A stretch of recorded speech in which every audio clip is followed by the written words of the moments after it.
சட்டவிரோத ஆன்லைன் சூதாட்ட செயலி விளம்பரங்களில் நடித்ததாக நடிகர்கள் பிரகாஷ் ராஜ், விஜய் தேவரகொண்டா, ராணா டகுபதி மற்றும் சோசியல் மீடியா பிரபலங்கள் உட்பட 29 பேர் மீது அமலாக்கத்துறை வழக்கு பதிவு செய்துள்ளது.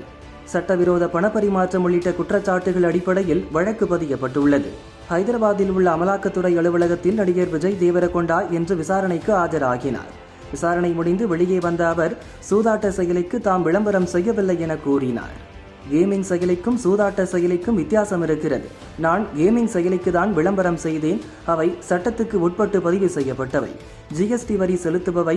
கிரிக்கெட், கால்பந்து போன்ற சர்வதேச போட்டிகளுக்கு கூட ஸ்பான்சர் செய்கிறார்கள். எனது பெயர் சூதாட்ட செயலிக்கான சர்ச்சையில் வந்தது பற்றி அதிகாரிகளிடம் விளக்கம் அளித்துள்ளேன். விளம்பரத்துக்காக பெறப்பட்ட பணம், ஒப்பந்தம் தொடர்பான விவரங்களை சமர்ப்பித்துள்ளேன் என கூறினார். మనం చేసింది గేమింగ్ యాప్స్కి ఎండోర్స్మెంట్. గేమింగ్ యాప్కి బెట్టింగ్ యాప్కి అసలు సంబంధమే లేదు. గేమింగ్ యాప్స్ అనేటివి completely legal, recognized by the government, licensed as a business. వాళ్ళకి జిఎస్టీలు, టీడీఎస్లు, కంపెనీలు, it's fully registered, recognized by supreme court and various state governments. అది గేమింగ్ యాప్. అటువంటిది A23.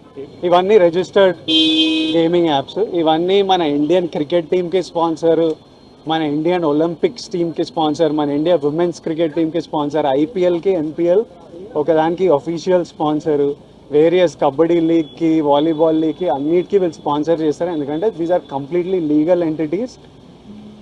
ఇండియన్ ఒలింపిక్స్ టీమ్కి స్పాన్సర్ చేయాలంటే లీగల్ ఉండాలా వద్దా? సో ఫస్ట్ ఆఫ్ ఆల్ ఈ గేమింగ్ యాప్స్ని, ఇల్లీగల్ బెట్టింగ్ యాప్స్ని మీరు సపరేట్ చేయాలి. అది జర్నలిస్ట్గా మీ రెస్పాన్సిబిలిటీ. నా మీద మీకు ఆ రెస్పాన్సిబిలిటీ ఉండాలని కోరుకున్నా. కానీ మన పేరు వచ్చింది కాబట్టి కొన్ని క్లారిఫికేషన్స్ అడిగారు. ఆ clarification, account details, transaction details ఏంటి, ఆ కంపెనీ, అవన్నీ పంపించేసినాము. ఇంతటితో సమాప్తం.